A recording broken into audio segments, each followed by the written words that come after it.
The documentary short film Beneath the Ink is the inspiring story of a tattoo artist who erases the hate by offering people with racist tattoos free removal.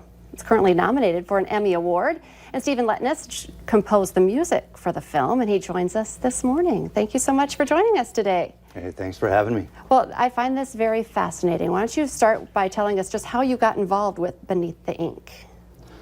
Well, director Cy Dodson is known in the community. He's won a regional Emmy a few years ago, and he makes incredible films. And just working in the industry, we connected, but we never worked together. But I always kept an eye out for a project he was working on. And we just stayed friendly, going to parties, going to functions, just shaking hands, being kind. And out of the blue, one day he calls me up and he says, "Hey, I'm working on a project. Can you just take a look at it, see what you can do with it?" And it turned out to be Beneath the Ink. And it's been a real honor to work on this type of film. So you composed the music, but kind of give us, I gave just a short description of the documentary. How would you describe the documentary, and then bring it to how you were able to compose music for it? The documentary, wow, it is a powerful piece about erasing hate. You know, Billy White in Zanesville, Ohio noticed a lot of racism, and he's like, what can I do about it? You know, and so people who are remorseful, who regret the things they've done, the thoughts they've had, they have seen the light, and they can go into this tattoo shop and get you know, swastikas, clans, people, all that garbage out there, and he will cover them up with something beautiful.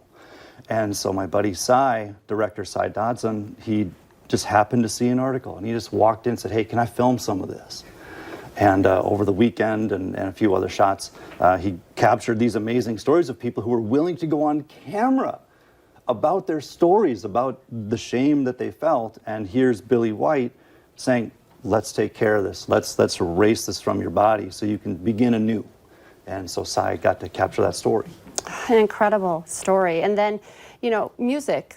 It's our lives. Did it just come to you watching, you know, the powerful documentary? How did you compose this? Yeah, well, composing music, everybody has their different way of doing it. Mine is when Cy presented the film, for example. This is a perfect example. He didn't tell me much about it, and when I write music for movies, I don't want to know much about it. You know, like you, when you go to the theater, you don't know what's coming. You don't know the music that's going to be there or the story, and I'm the same way. How would I react to this as I'm watching it for the first time? So he sends me the film. I don't know quite what it is. I sketch some stuff on the piano, and I write motifs and melodies and whatnot, and then I go back to a director, he or she, what their story is, their motive, their intention, and based on what. The funny thing is I write music, but I never ask musical questions. So what I'm asking for are adjectives. You know, anger, tell me about the emotion, tell me about the purpose. And so from those adjectives, it's a job as a composer to take their intent and turn that into notes. And I pretty much write the music that the film tells me to write. Wow, an incredible process. And you're from the Twin Cities? Yes, Minneapolis. Where can people watch this documentary and listen to the music in the documentary? Yeah, you can actually go to YouTube and just type in Beneath the Ink, and it'll pop up on the GQ channel.